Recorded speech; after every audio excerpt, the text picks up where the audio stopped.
nkhani zathu zimene tikufuna tikambirane mu program yathu ya lero ndi zitatu. Nkhani yoyamba ndi imene ili mkamwa mwa anthu awa amangotchuka kuti Afrobarometer, koma imeneyi ndi Center for Social Research under UNIMA, University of Malawi, kumene kuli amene wa Afrobarometer amene adachita kafukufuku wawo makamaka mu mwezi wa August chaka chino kuyambira pa 1 kufika pa 14 pamene adalankhula ndi Amalawi nkhani zosiyanasiyana. Ndi lachisanu atulusapo nkhani ziwiri, kodi katangale akuyenda bwanji mdziko muno, komanso nkhani za ndale zikuyenda bwanji mdziko muno, tikambirana imeneyo.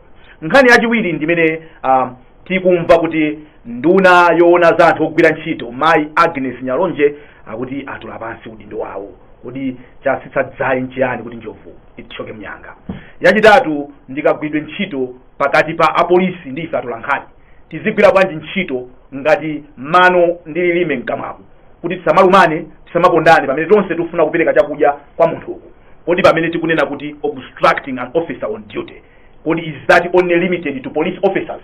Kapena you can also obstruct an officer. This is a journalist on duty. Tizigwira bwanji ntchito limodzi pofuna kwatumikira Malawi. Abambo inu nkhani zathu zokuti tikambirane mu program yathu ya lero ndi zimenezi. Tuyamba ndi nkhani ya kafukufuku. Now, nimati ningopereka ka background pang'ono tisanalowe mu nkhani.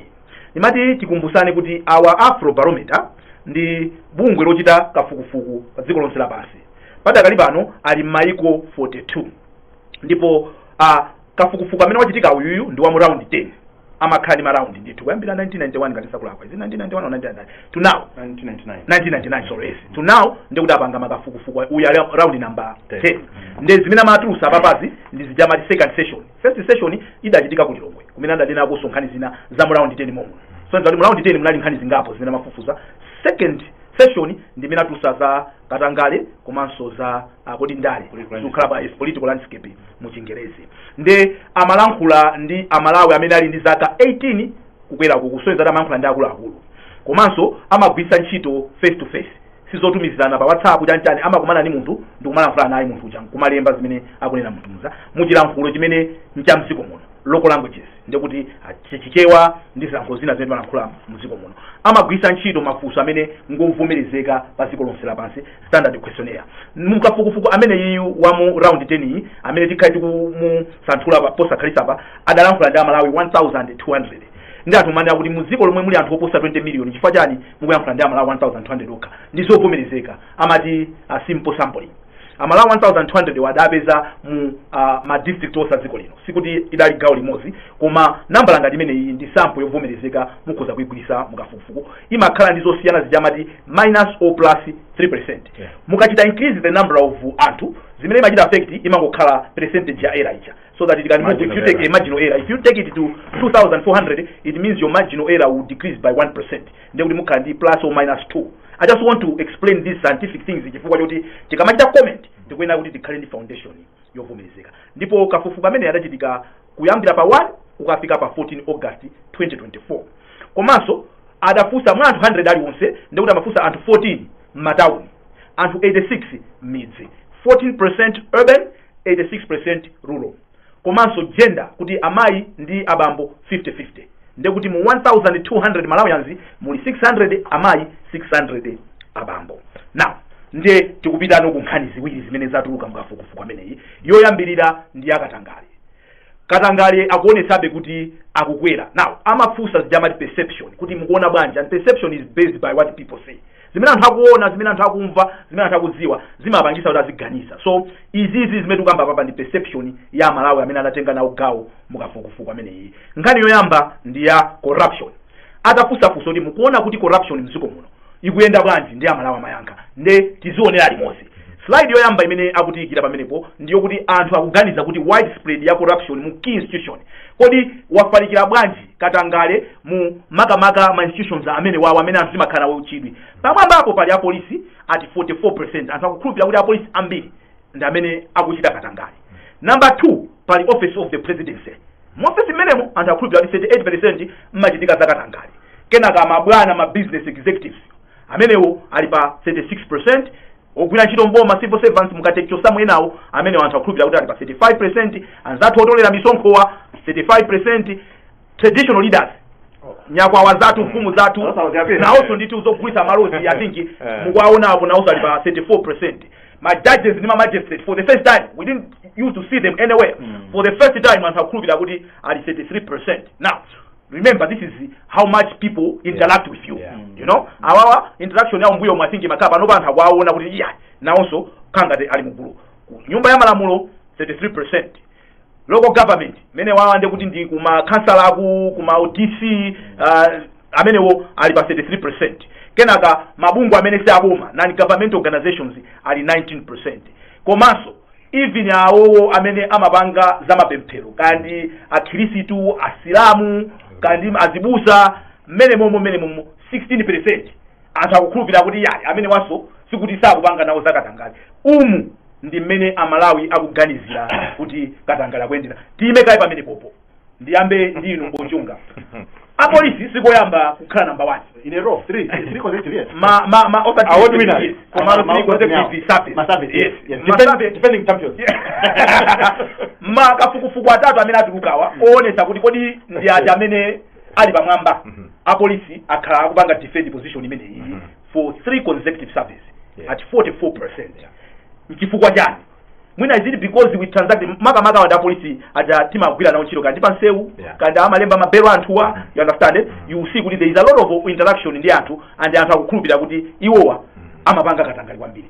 Tiye ni tsopano ndiyambe kuifutukuzera nkhani imene ndiyambe ndino maphamombe mwayira njira bwanji in general kenaka specifically tikambochita breakdown ino mu slides amene tikati kuona mu program kuira ndira kwanga especially ndiyambe nkhani ya corruption hii.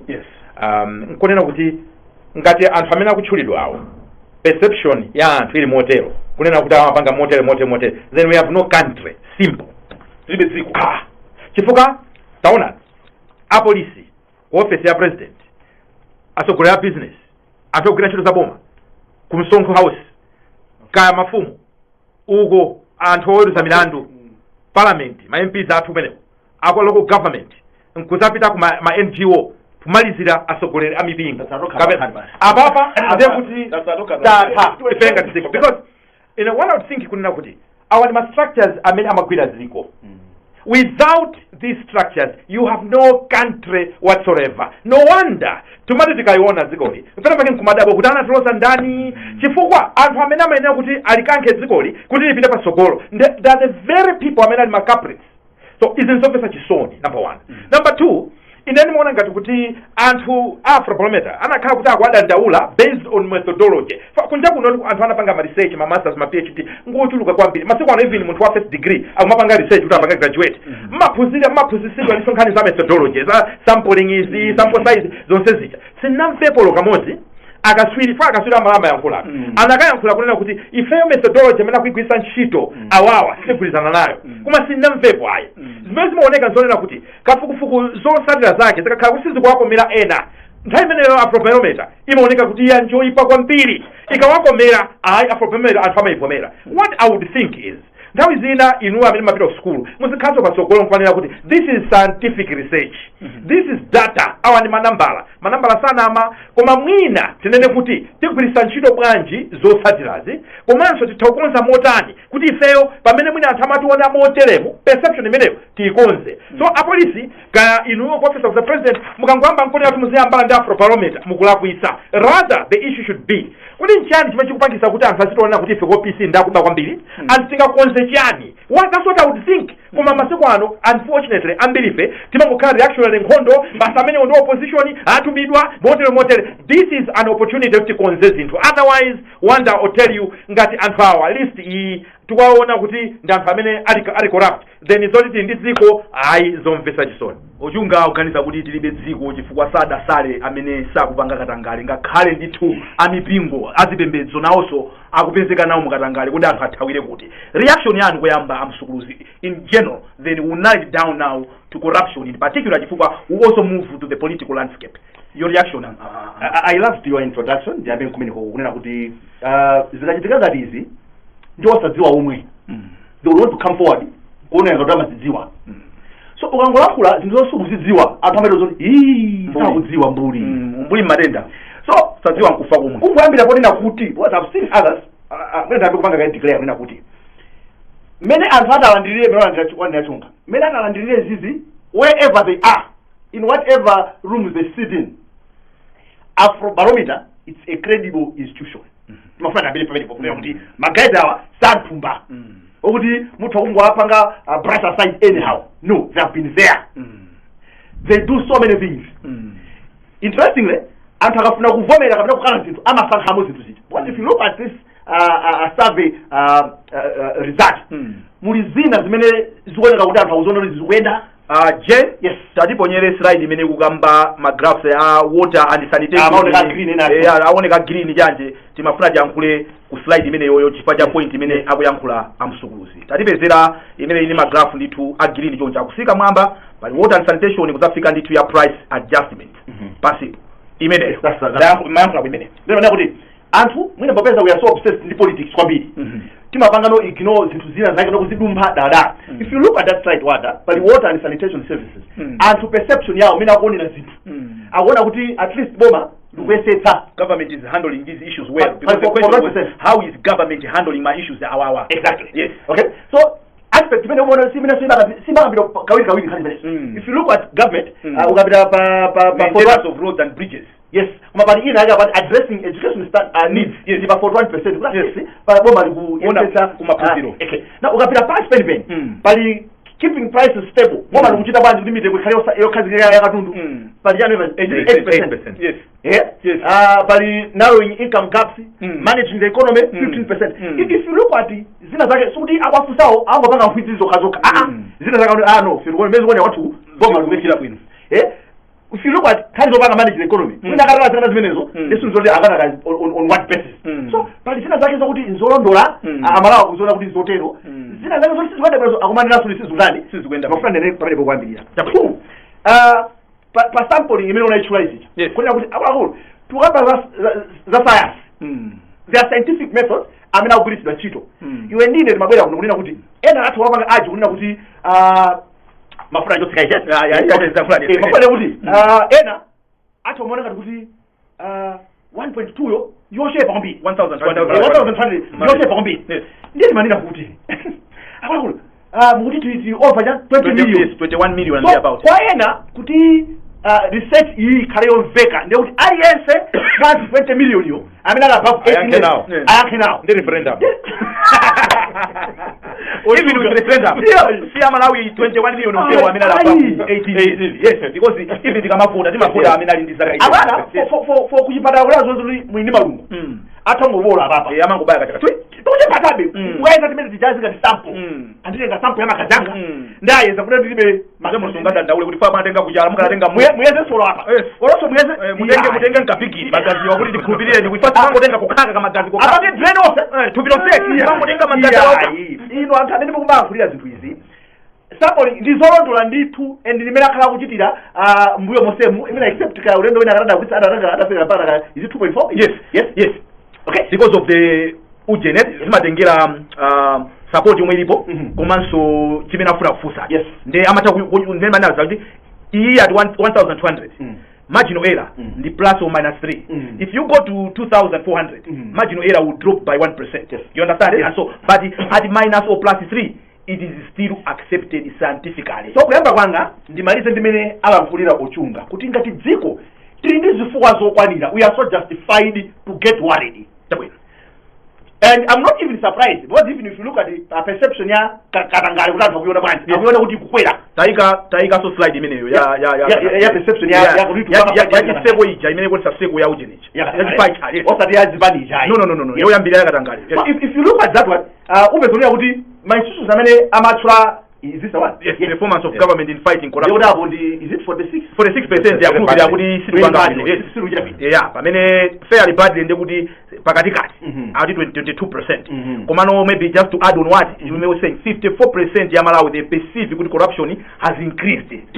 Akunyanyira. Yes, akunyanyira. Sema ndimene analimina chaka area ko. Yeah, 14 akuita ngoima pomwepo we have stagnated 14%. Yes. So mafusa amene abalina uchunga kulina kuti akulu defender tikavomerezana tizifusana mafunso kuti kodi ndichifanya ngofesi kwathu anthu aoneka ndifeyo timakangana kwambiri. Yes. Mayiwa mtimu yawo. Kodi feyo bwanji sizi kuti choka izizi angoti amala kuti ife ndakatanga different kotokane these are the issues zimene anthu akapanda kuzitenga positively ena ake mwana kuti agwise chito opportunity iyi they will miss it chabwe tizidulana chifankhani zambiri zotikambirane china chimene ndimafuna ndingokambapo ndicho kuti kafukufuku uyuyu ndiuja timati quantitative research imatipasa manambala na kudosa pamene popo pali timati qualitative kuti notiziwe zifukwa zakuti why you understand this one simayankha funso lokuti chifukwa chani imakukhala funso lokuti kodi mutakhala kuti inuyo mukuona amene katanga ndikuchitira mdziko muno mukuganiza tikuchita bwanji ndi anthu akuti 54% amene anafunsawo ati katanga yakutani akunkana kuyererabe ndiyeno muthano ino kukhala nkumafusana kwani ukono chifukwa chani anthu akutani akuona benga kuti katangale titanena kuti chimodzi mwa zinthu mu high five mwati ndoti tifuna tilimbane ndi katangale ndi chifukwa chani be 4 years down the line anthu akhulupirirabe kuti katangale chakukwera usunga ndimati ino tiyambe kuchita dissect imene tisadapite no kwinako yes nkhani yakatangale poyamba ndimafuna ndikubwereseni pamene boma ili limalowa Returns Alliance nthawi imeneyo panali maspeech amphamvu kwambiri amene achakwera pamodzi ndi amene amathandizana nawo ngati running mate Malemu Chilima pa nkhani ya corruption anayankhula kwambiri ndipo ankachita kunena kuti alipo anthu ena amene ali mndende onena kuti mwina anaba nkhuku amenewo ayina kuti achoke mbava zenizeni zabomazi ndi zimene zipite kumene so the narrative was very encouraging ndi anthu anali ndi chiyembekezo chachikulu pamene Returns Alliance imalowa mboma. Unfortunately atalowa mboma nkhani imodzi imene inatenga kwambiri gawo inali nkhani ya bungwe la Anti-Corruption Bureau. Kumbukirani amayi Martha Chizuma analowa by public demand anthu ataona mmene anagwirira ntchito ku ombudsman ndikumanena kuti mayi uyu wosaopa mayi uyu ndi wamphamvu I think kumatenti tipange support and at that time inamsure anthu amene apanga corruption pene paja ankapanga mantha then sono corruption iyo imaphweka kuikamba koma kakhala sono ayamba zomagwirana ndi ogwiridwawo azikhala kuti ndinuyo amene muli mboma because ambiri amene ali mu Returns Alliance amafuna kuti ogwidwa azikhala TPP ogwidwa azikhala akuma mbuyo koma sati iwowe ya amene akupereka ndalama kuti mukagwire amene adatuka mayi Martha Chizuma chimo limene anachita amapanga tuwi ndo tigwira mbuyo umuso kutaya swala ndi pamene mayi aja game inavutira andi atangoyamba zimene zija tidaona anthu ena ambomwe chisida ntchito even mu cabinet mote andi kwambira komwe there was a little bit panani katika celebration koma sikanakhale nthawi yaitali amayi aja ndi history sopano mukudziwa zimene adachita panopo Anti-Corruption Bureau people don't even know kuti kuti mati akuyendesa ndani akutagwirizira akuti kunagwirizira ndani ampasaso ucheni ampanga renew contract data ndiyeno pokuti zotsatirazo zidakali under dispute amene amazikayidira ujayi wakwatengano acting iso akhaleso acting abagwirizira pazimene anthu ali nazo mavutoso in general it has not been a very convincing walk against corruption by this government no kumbukirani kuti anthu amene akhala akutchulidwa ndi nduna anthu amene akhala akutchulidwa ndi anthu onena kuti akuluakulu anthu oti amapasa ulemu for example ku State House for example nkhani ya SATA ndi kupasa mchisanzo anthu ena amene amatchulidwa ndi anthu ngati akuluakulu oti amagwira ntchito ku office ya president exactly we saw that so ine ndikuwuzani kunena kuti pamene pachapa game inayamba kutayika now one would have thought kunotingwa very basic issues kumangidwa kwa Chizuma kodi wamanga mayi wandani mpaka na pano boma simadziwika muno bwino aliyense kukana kutawira zachinotengera McDonald's now ngati muli a clean government palibe chimene chikuchitika chakatangale and you don't want to protect anthu amene akuba ndi chifukwa chani should be difficult kukhala zinthu zovuta kwambiri kuti mungonena kuti apapa kwanga ndi uyu anapanga izi iwe tayima ntchito kapena tapanga action yakuti anthu anambo kumaona kuti izo khanga zizogwirizana nde chinanso kumbukirani nkhani tikapita ku nkhani ya procurement kodi nkhani ya AIP kani nkhani ya mabridge aja isachitika nthawi yake iti ni nkhani yake ya boma yomwe nkhani panali ya bridge inanali kuti butchari nkhani ndito boma yake ndilomwe zinthu kazimene zichazo msamazichepesa boma anthu amakumbukira ndipo munthu mmodzi angopita kumuzi ndikwangu awusa kuti tamvani zimene akuchita boma akugula fertilizer ku butchari unazimvapo zimene nkhani yapita so in terms of perception but those are some of the key things zimene zachitika kuna bridge foundation kumbukira kumbukirani panoto anthu akuti Christmas ndiyo afika anthu akuti iya ti dalire chanjani is it this yeah no bridge zaisi bridge all of that zimachosa trust. I'm not surprised kuti anthu chikhulupiriro chawo pabomali pankhani yothana ndi katangale chinati chabwino tizithamanga ndi nthawi kuchunga kumaso pankuku imeneyo inali mbali ya corruption imene amalawi 54 amene anafusidwa akukhulupirirabe kuti katangaleyo akupita patsogolo kusonyeza kuti ngati tikumenyana ndi katangale people are not convinced kuti we have done enough to fight corruption.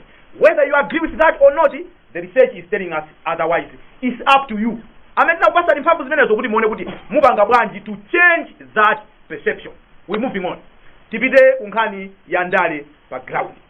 Mu zotsatira zimene anatusa lachisanu Afrobarometer mbali inali imene iyi. Iwe Jenny aponya pie chart ja imene ikuonesa kuti khala ngati anthu 49 akoza 43 sorry akoza kusankha a DPP chimenechi. Nimati tiyambe kukandana ndi chimene chichi anthu a Mulungu. Tiyambe ndinu amsukuluzi. Tafotokoza kale kuti kodi manambers wa amaenda bwanji. Ndiye apopo as in August chaka chino. Amalawi 1200 ajawa atafusa voting intention yawo. Ananena kuti 43 akuti akoza kuvotera DPP. 29 akoza kuvotera MCP. Now, mbuyomo mmene tinkapangira chatimati first past the post. Ndiye kuti bwezi kunena kuti tinakavota voti a DPP atakapambana. Kwa poti pano tinabwera ndi 50% plus 1 tizinena kuti a DPP akoza kumatsogola. Limene timvesesere chimene chichi. So suti akanangotene ndikuti watenga boma because remember masiku anoma inakuzipeza ndikuti pamalawi 1200 aja munthu amene adapeze more than 600 kuti iyeyo nde awasadapeze 600 awadapeza 43% of the people. Okay, can you break it down chifukwa apa pamene pali nkhani yayikulu na corruption zijazikuonekaso ngati sinkhani so ngati mitima yakuthamanga ndi apapa ichi a DPP akuna ngati adyera nyama. MCP adachita react to a secretary general Bambo Richard Chimwendo Banda zazi za mkutu sikuchoka wina afune ulasafune. Yes, kusema kuti ka research kanuko alibe ntchito malingana ndi research yawo paja umakhala director of research alipo na ma director of research on paper amasankha even ma convention mujata ma director of research MCP awauza zina alizi za mkutu kabisa tankla ni bwana yambe nchonchi kunena kuti ukadziwa pamene pali vuto lako ndipeleke chitsanzo. Yes, anzathu umoyo tini mautenga mawaye majani amalimbikitsa anthu kuti ngati dziko tiye ndidziwe mmene tili nthu mwake yedi. Yes, chikwati kadziwa boma lindongoso lona kuti anakupezani kuti muli ndi HIV mwachitsanzo muyambe kulandira mankhwala otalikitsa moyo chabwino ma ARV. Now pali ena amene amatha kusankha unena kuti ndifuna mpite andiuzeni kuti mtupi mwanga mlibali ndidziwa kuti mwina nthawi yamba kutero. Now pali ena amene umamba kuti pena pake pa usina koma mango panga akaziwa nditakufa ndi kwa uyu amene wasankha kuti adziwe kumuuza ndi zoona ngatalapezeka nako ndi kuti thandizo lilipo atokhala bwino chabwino. Wina amene wasankha kuti asatero sizisintha mkati mwake munthu azimatumbusi ndiye ngati matenda walipo iwe nkumapanga pretend matenda wali akalipo mwa iwemo chabwino. Timafanira ndio tunena kuti magayizi awa Afrobarometer. Yes, ndiko bali ambuya pang'ono sinakambeza pano pali chabwino. August 2022. Yes, adanena sokuti amalawi akakata vote nthawi imeneyo 2022. Yes, 41.6% akakata vote DPP. Yes, that was 2 years ago. 2 years ago. Yes, 26 point something akakata vote la MCP. Ndiko funa ndimeka because those are the two major political parties. Yes, so 2 years later DPP ja ndio kwenda ndi 2% ikufika pa 43. MCP ja 3%. ya 29%. So mafigures awo tikalenga hivi ngakhazi sankho za kumbuyo. Yes, abana amadaka nena. Yes, zimachitika ndi tumotero umu ndikalenga data yawo imene even from 2014. Yes, 2017 so datuluka ina imene nkaonesa kuti DPP avulala MCP wina and DPP ankakula mtima amene akuya alipo akakhambo ama inde mu 2014 muli People's Party. Yes, adanena kuti magayizi awa DPP amapeza that time 27%. Yes, MCP akapasa 21. Yes, DPP 19. UDF 14%. So kuti ezimachita kukhalira kuti nkutali kweni zili ndinuyo kukula mtima ife tikusana kuti bwino koma perception ya anthu kunja kuti tinakuganiza zimakhala zosiyana. Ndimafuna nene choncho kunena kuti chimene chikukula mwina nsinkhu kwambiri kuti mwina ndingokhalira tsapano kuti why would amalawi be thinking umanena kuti ambiri so amene 86% amaso akharulo anthu yes 14% ndi down so imanena kuti anthu akumudzi aja wanda tine chilungamo kweni kwambiri chimene chimakhala kuti chikwapsinda imakhala nkhani za chuma chabwino. now ukangana graph ina yacho kapa imene timangana nkhani ya chuma inali amalawi ambiri akuti 50% akuna ngati chuma chikuenda bwino yes about 8% stabilization ya prices akona mitengo ino mnamanga program yake yako ile squat kuno ya buliji nkafusa anthu mitengo ya zinthu kenda manje mano kukumbukira amati ubatha kupita lero ngotale kupeza masala mtengo afika kupita after 2 weeks kupita so muthu kumudza bwana amayangana zinthu kanti zimene zijazi kodi mchere ndikumaugula mwatundu wachi pano fertilizer imweyo so they are able to compare mwina zimene zichitika pano mwina ndi zimene zichitika mwina 4 years ago so muthu kumudza amayangana zimenezo. Okay? Yes. Iwe manena kuti mwina research isi kupita kufusa kuti why? Yes. Okay, hapo fusa kuti mutavuna ndani. Yes. Zifuwa za ilazo mtima. Matana mfusa ula nile zilizo. Zimenezo. So, mwina tikangwengana umoyo wa anthu mwina akumudziwo wakhala otani for the past 4 years. Would agree pali zinthu konzira zene zimene koma ndikuchita mwina mtauni munomo misewu mijani. Yes. Kumano muthu kumudzi are they recognizing that? Chabwino. Pepani? Yes, I know. Ochunga. Iyi ndimene yagwedeza padakali panopa mmene manenera muja kumeneko kwene naliko ananditenga ngati modzi mwa anthu amene ndimafotokozera kuti izi zikutanthauza chani so naonako kudali a Francis Mphepo a DPP adali kumeneko naonako Yusuf Mwawa a UDF adaliko awa anzatha MCP wa udalibepo as usual zambuyo moso nthawi imene akakuli pa mpando maona bwana anali ndi ka feeling ibe kuti athingi zikhozo kakhala mezilili so they didn't want to be there to be embarrassed. You understand? So they decided not to come, but that does not change the result. Like that, yes. How would you want to, number one, comment on this? 2, ka device. Kaende bwanji amapangombe. Atabwere saso taponya so graphic ja iwe Jenny Nazombe. Kuti tione kuti akuti amalawi akuna kuti atavuta bwanji. Yes. A slight note imene ndango kandiza kompano kuti funso inaonena kuti if presidential elections were held today, which party's candidate would you vote for?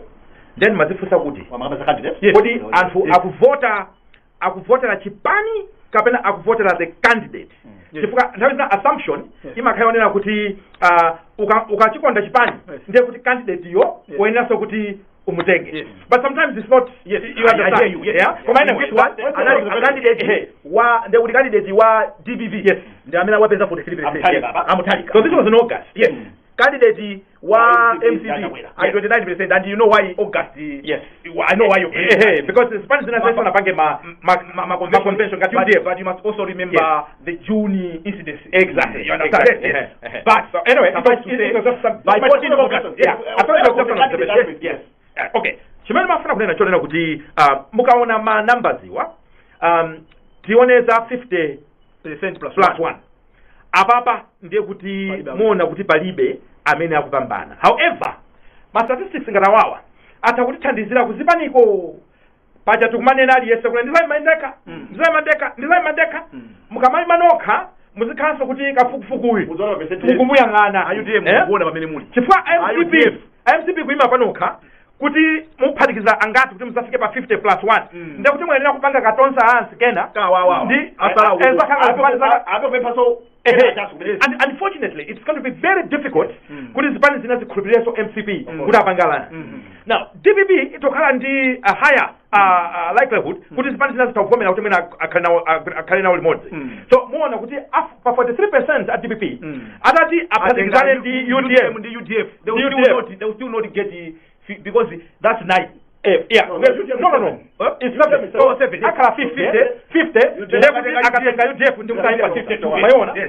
So zimezi zizi kuthandizeni kupanga strategize pankhani ya ma alliances.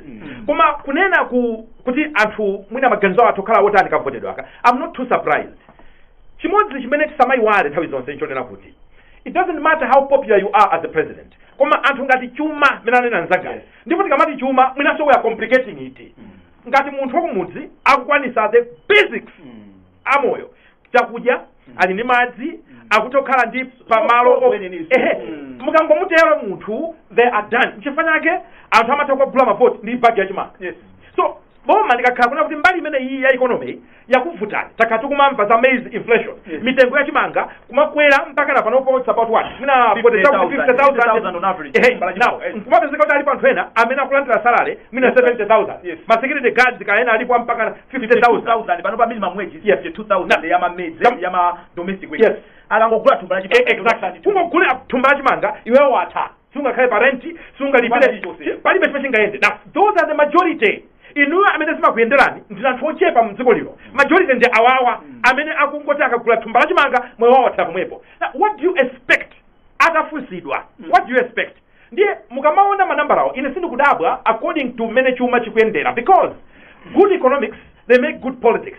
Ngati mufuna kuti ndale zanu ziyende bwino tangu esani kuchuna bwino kumbali iyi ya chuma muona kunena kuti anthu akakhuta Yesu nthawi nake atakhutisa anthu atadya anthu anamuti amene akhale fumu anachita kuthawa Yesu Yohane chapter 6. So in the same context kumalayi kuno ndikuwuzani kunena kuti government you have nobody to blame but yourself. Chabwino papepani ndikugwira ndimafuna aliyeseno abangeni react quickly pamene ndikuchokapo pankhani mutakhala kuti mufuna mulankhulo ndi MCP ndiyamba ndinu amsukuzi mungauze zotani nanga DPP mungauze zotani others mungauze zotani chifukwa ena onsewo utachita group ku others awiri amene ali ma contenders and we have been saying it ena makana amasusana nazo but the truth of the matter is my front runners the MCP and DPP. First message kwa MCP chifukwa ndabali boma pano vera ka DPP kena ka ena msanga very quickly nene kuti chifukwa kuna reaction yake mwendo yes nene kuti ndiyambe ndi pamene asira uchunga pa kuti MCP atakhala ena ayangane record yawo in the past elections chabwe pauka yes amapeza ma percentage yangu ngathi chabwe I don't remember them going beyond 40%. chabwe The last time they went I think it was about 37%. chabwe So malemu Bingwa Mtalika anakagwatira yo kumpoto mavoti chabwe ena background awo mauza kuti abwana kuno zili bwino chabwe mpaka anakalira kuti kodi ndimesa manduza kuti true that aspect ndiyona kuti ine kana khala kuti ndili mu strategy team ya MCP ndikana nena kuti atuzira mayeso chabwe tili ndi mwina miezi 9-8 yona kuti tikagunda mwina masanga atusama tikakuwa kuzina mama kapa perception yes kuti tikutera kuti kutabanga tikundi apa tuone kuti anthuno ikamata 3-4 months kubwera athomanira zani zaidi the moment ati aganiza kuti nakuti ifeyo tipopular tawina kale ifeyo tili mboma chifukwa Afrobarometer ndikukhulupirira kuti amayang'ana kuti in a free and fair election yes ifeso tuganiza kuti nakuti chisankho chinachi chitike mosa bera yes mosa panga china chili chonse cho chabi yes amalawi athu maganiza matundu oteri ndi amanena kuti MCP asakule mtima chabwino MCP Afrobarometer sanga lero chabwino the area you accept kunena kuti amalawi akutona mwajira akamapa ka trust Afrobarometer mufuna kwananga bali satu organic chabwino akudziwa ngaje mena kupanga so akulu musalimbane kumatumbo si kumene ku MCP ku pesa ndi vuto ndifuata na Malawi akona ngati kuti zikuvuta ni besa akavuteni nuyo that's 4 years down the line after kutoka DPP yes DPP amthalika kuti Malawi ena amanena kuti inu ndati kulire koma Malawi enda kunja kaonera kuti candidate ifeto kupita kwa DPP mwe ineyo nofanire kuti it's not yet over so kuti mwawina ine I still tell them nina kuti even Malawi atatero bado kangala tsogolera kutundako are you convinced you have done enough to be calling on Malawi to return to your leadership bado ka so komanso kanya ma partnerships yes this time around mutakumakula mitima amene mungatheye koma taona pa graph ya Afrobarometer kunena kuti kulibe amene akusokola apa kuti yes muphunzire kukhala bwino ndi anthu kuti migwirizano isamavute chifukwa baba ivuta migwirizano chifukwa chakuti mutati muone mgwirizano wa DPP ndi afot ndi chani ndi UDF siti kuzaluda ina bwanji kudaliponso nthawi ina wake mgwirizano wa chani uyu DPP izosati afot and UDF kenaka wa MCP ndi tonse anthu sakuona wa pano panthu amene apite mu migwirizano IPP ndi amafundi pachapanga ubalizana kwa mva secretary general wosa kuna kuti mgwirizano huu sukanga twatosa alliance ujani amatero mwasinthapo patipo magwirizana chani chimene mwayika mu mwala what have you cast in stone that you can't lie to each other okay yes reaction yanu bwana nakumana munthu wina ku Zambia tati mate achimwene kodi timango kopera ndalezi mangofa kuti fe kuna titosa alliance nawonso ukapanga alliance na hiyo nali tosa Eddie Galuwe kumeneko former president akufuna tabwerere kunonso former president Malawi ndi Zambia makhala ngati ndiyambe ndi DPP choyamba nchonera kuti manambala awawa anali between 1st to 14 was it 14 August 2024 ndimene zinalili. Unfortunately funsa imene amawafunsa iyo manena kuti kodi mukavota akuti anthu ambiri amanena kuti yes mukavota overwhelming koma mukaona registration jeni taika ya registration ichi osati imene yoyo ukaike ya mekija kuti ndi angati amene alembesa mu phase 2 imene yoyo ndekuti ndi page 2 ya document ya meki imene uli nayo akusaka inu munthu but even so imene mafuna kutulukayo I would definitely vote 84%. Koma munthu sunga kavote ngasuna alembese true ndiye mukaona ma statistics mmene anthu alembesera ndimonera kuti inuyo ngati anthu andale mwina muzikhala ndi concern chifukwa kuvotako mwina intention inalipo koma ngati sana kwanise requirement ya registration anthu osanga kavote. So for me I would look back nkuna kuti ngati pali mwayiwina fa registration ina sinate kumene ku registration ikuja chonde inu ya DPP ndiamba ndina DPP alimbikiseni anthu anu kuti alembese chifukwa you missed a golden opportunity pamene registration imayamba inuyo munali ndi zinthu zina zimene madandaula ngati zonena kuti anabero ntali manja pa ngati design chair wa meki komanso zonena kuti ya machine ija imene ija iya isikuifuna ndi zina zoterozo. Unfortunately nthawi imene ija analipo anthu ena fachonena kuti amakumverani ngati atsogoleri amaona ngati unoti ndizikalembese apa pali zakuti. So for me I would say chonde onesesani kuti zimene ali na Afrobarometer should be translated into registration. Push kumene kwa salako.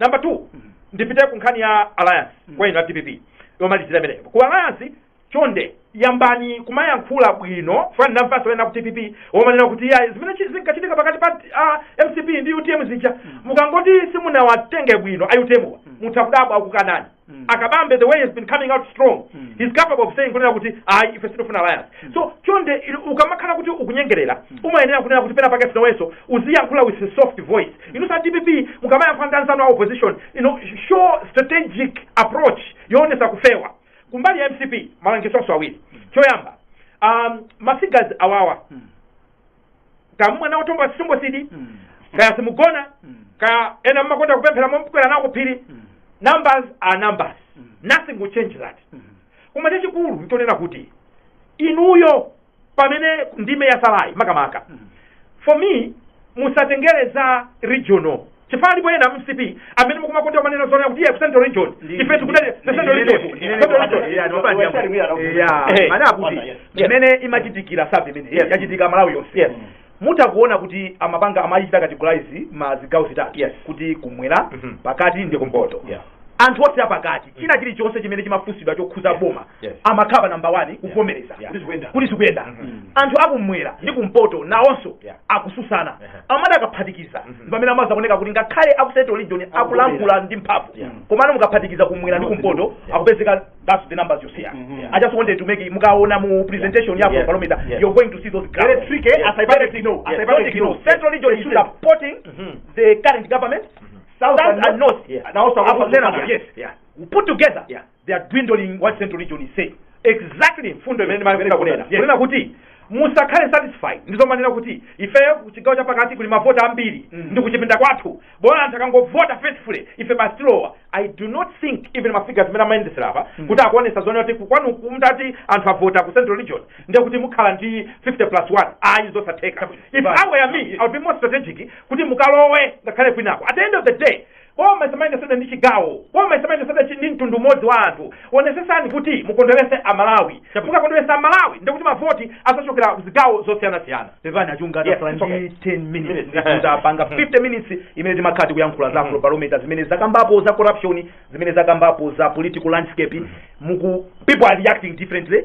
Chenjezo ndiyo kuti nguluwe inali yansamba utaninga number 1. Number 2 amalira kuti pena chosamva tidapanga kwangwa yimko ndiyeno izizi aliyese mmene atigwirisire ntchito zosata zimene zizi akhoza kuzamwetulira 16 September 2025 owakhoza kuzalira nazo. China chimene timafuna tipemphepo potengerapo mwa imene ndokuti parliament yathu mpaka pano sidatiuze kuti kodi takhala kuti sitinapeze 50%+1 round number 1 tipanga bwanji vote yachibwereza pamene konde ameki sakuziwa kuti azapanga bwanji chifukwa parliament ikuena kuti ichite guide. Nakapempha kuti tayapa na parliament achite guide so that MEC should use that guidance. We do not have the mechanics. It's just saying kuti tikwenda tizaponyeso vote masiku 6 which is 2 months. Tizatani titapeza kuti na sinampeze munthu amene wapeza 50% plus 1 first round. We're gonna wait. We need to vote within 60 days. Tizatani tizapanga bwanji pamepo chonde. It is important that parliament should guide how in an event, because we are all thinking 50% plus 1 is going to be achieved first round. But it may not. Can you please provide guidance? MEC doesn't know, because MEC must be guided by the law. We don't have that law as we speak now. The program yatu ya hot current yali lopa 8 December 2024 ngati mungu joina kumene kuli konse kumene muliko takambira nako za Afrobarometer mu mphindizo yambiramo. China chimene mafuna tingopanga share zimene zinatulukanso mu report imeneli panali isatulankhani. Kodi mmene timapangira ntchito zathu, do we affect negatively kapena positively mmene tikupangira? Now 28% ya anthu amene akuti zimene timanenazo zimakhuza zindi negativity timasokoneza mmene zinthu zikukhalira.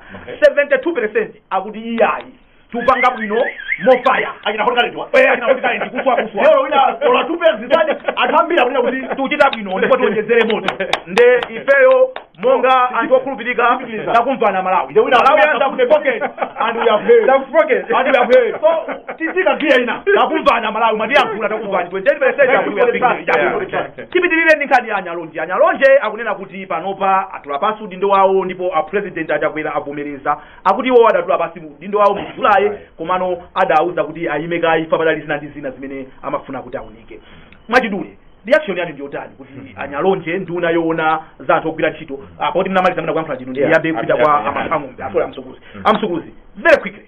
What is your reaction and what does this mean?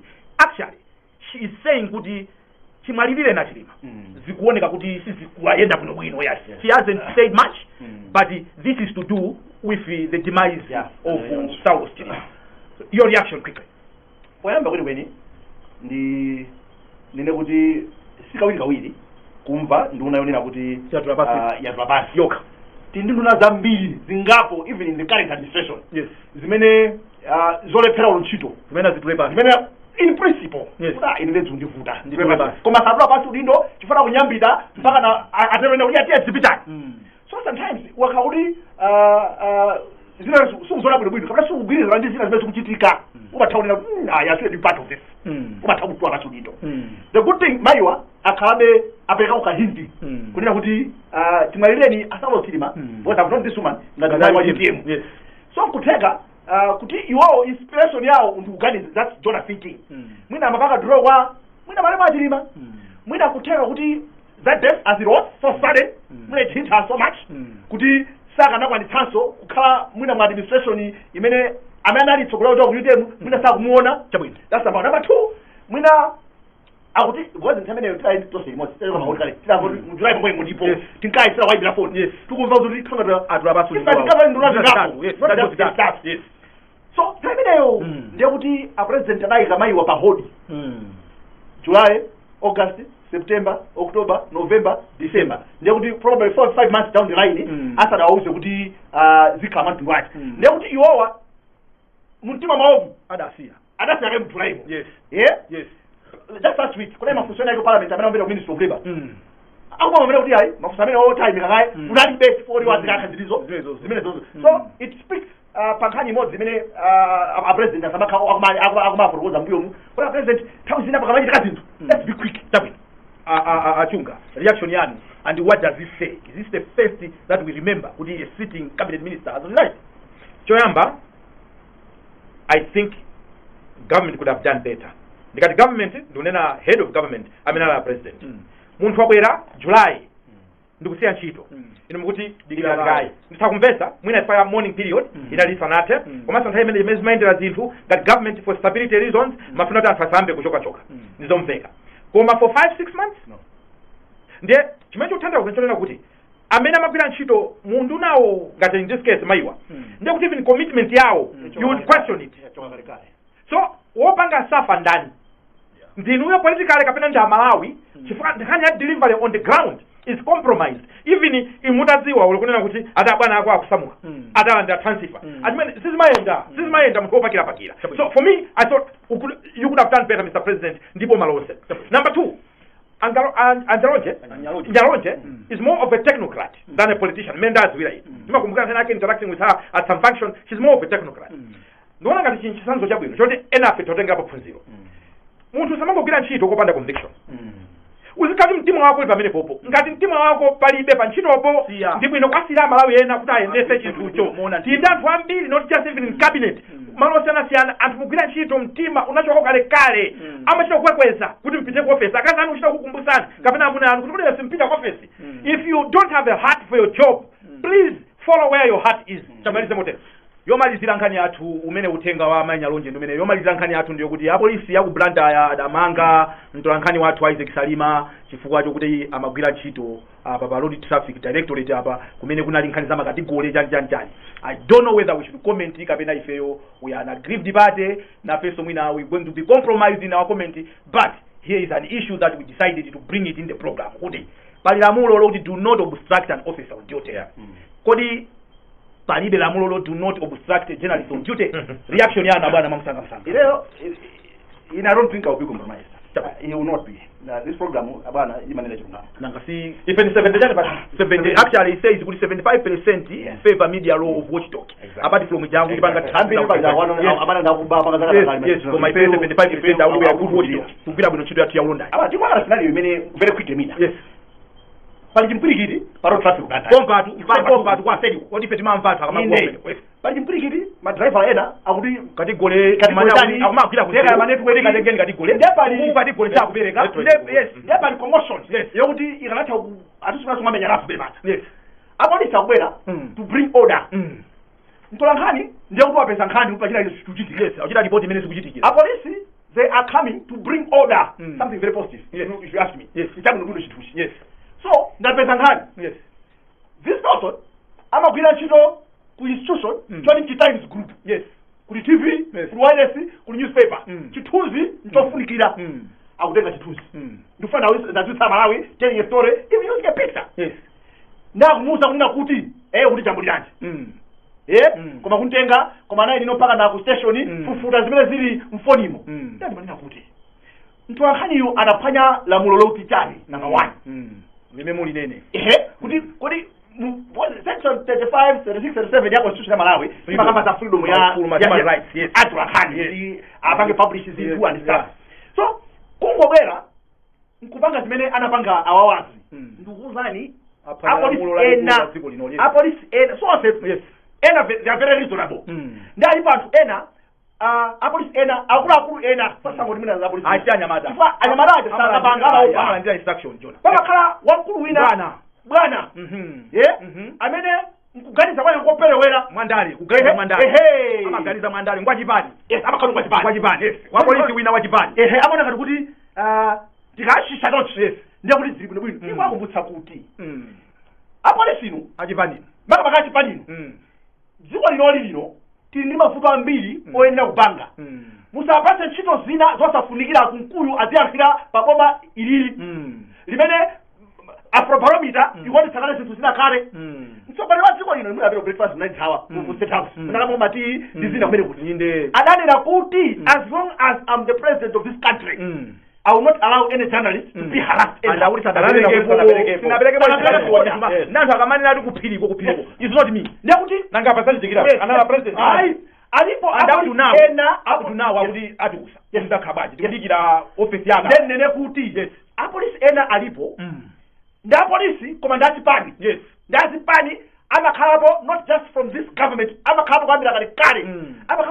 Amakwera bifoti chipani chawo chaikapo. Yes. Koma understanding yawo ya zinthu apana ndiziyo zabvetsa zinthu la fodi lyakwanira libakwana ojunga msanga tadusa nthawi pano pati Museveni kubuleti. Mmakumbukira kuti inalipo nthawi imene apolisi anapanga operation anagwira anyamata ena kuba naisati mai ndingati naika galimoto chapa Shoprite. Yes. And zinajambulidwa. Yes.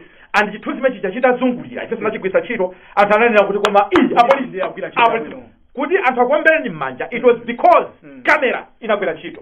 So camerayo musamakhale ngati kuti mukusankha kuti pamene zili bwino ndiye zichambuleni pamene sizinaende bwino ndiye musachambule. Program isanayambe namuyimbira munthu wina bwerera tete wa polisi nanena kuti chimene ino ndimakukhulupirira ndimayankhula chilungamo tinena ni chilungamo pa nkhani iyi mukunena kuti ifeyo tili ndi lamulo tili ndi malire onena kuti tisakujambule mukagwira ntchito. Ananena ndi mwachindunji ayi inu mwenena kuti mutijambule pamene tikugwira ntchito. Koma ndiyankhulenso pano mwachilungamo kunena kuti achunga mwana nthawi zina ngamakhala kunena kuti mwina sakumva nthawi zina wapeza kuti wamusina iwe ngati kholo andikawiri mwina umamusina wina aliyense asakutani asakuyang'ana pali mwina zinthu zina zimene zimatha kuchitika zonena kuti mwina mukachita capture anthu amaopa kuti anthu akakaona kuti ndinapanga chakuti mwina ntchito anga ipalaini mwayiona explanation and I was ndinamvetsetsa ndipo ndinamulemekeza kuti at least he was open and honest tikudziwa kunena kuti nthawi zina ntchito yanuyo mmatha kupanga mwina zinthu zina zimene zimakhala unorthodox koma even in that particular case what was wrong talking to him bwino kindly kuti ati achimene musakhala tumwina mandijambula tu apo mufuna mundichosesa ntchito you laugh about it ayi ife tukajambulisa iya ndimene timayenda kugwira ntchito inu apolisi ndife ndi ma stakeholders ife ndi amodzi onatenda kugwira ntchito limodzi chifukwa inu ntchito yanu timakupasani platform kuti kuno mukafuna kuti mukambesa pa nsewu zakuba ma investigation timakupasani pa TV pa wireless newspaper kodi tikayamba ubale umene woma tonzana wapangana zipongwe ubale wathu upita bwanji kusogoloko pamene timanena kuti you need us matombo anthu wasife you need us if so we need you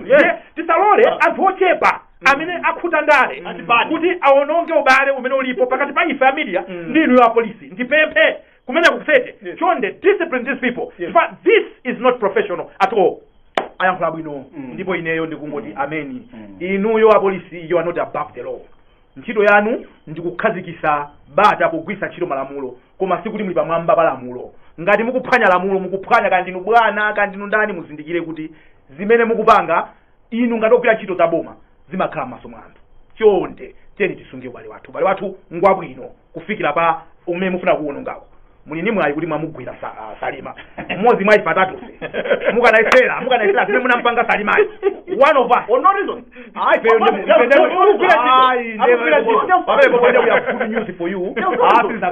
komalo Salimayo ndi Salima ife timamudziwa Isaac Salima is a cool guy sakangana ni munthu acha ndamimbira so you took advantage of him ndamimbira phone then kuti kunazitenga zinthu zanana ndiuza kuti ndapase password then kuti iwe sumapere iwe suna nene kuti ya company lawyer wale kasiteka tero mamuza zote Salima ni mpingo Salima ni ngabwino ndana ta it can be you